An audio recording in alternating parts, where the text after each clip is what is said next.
It is my pleasure now to introduce Leslie Chapman Henderson. She's the President and CEO of the Federal Alliance for Safe Homes, also known as FLASH. FLASH is an award-winning national nonprofit corporation founded in 1998 by a collaborative of organizations dedicated to the strengthening of homes and safeguarding families from disaster. Today, FLASH is the fastest-growing disaster safety education organization in the United States. I would like to give the floor to Leslie Chapman Henderson.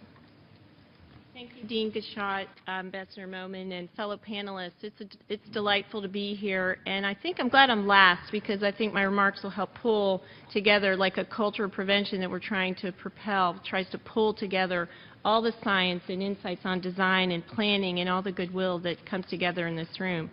As you can imagine, it only really takes one event like a Hurricane Andrew, a Hurricane Katrina, or a Superstorm Sandy to get people thinking and collaborating about how to do things better. But the challenge is it typically happens in that one community. For our part, our organization came together as a volunteer committee after Hurricane Andrew just that way. We were asking ourselves, how can we build differently? How can we position buildings in different places to afford people safety and to help the community bounce back? As I was getting ready to come here today, I was so gratified to see these words in the UN Habitat Strategic Plan that said, building a culture of prevention at all levels of society is a challenge often not met until after the devastation wrought by disaster.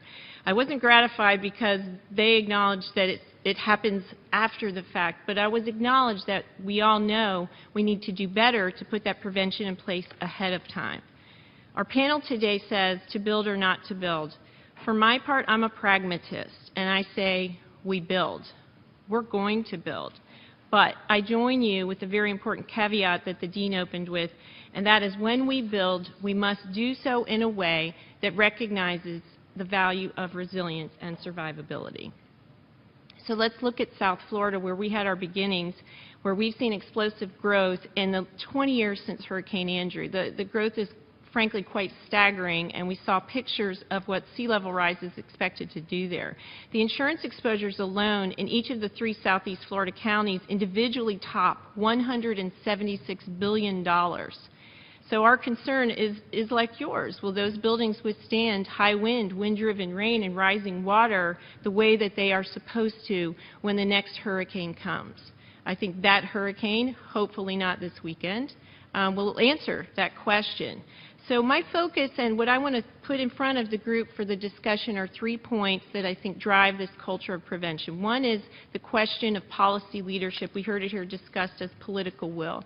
The second is creating public value, and the other is using an open source information framework to advance the cause.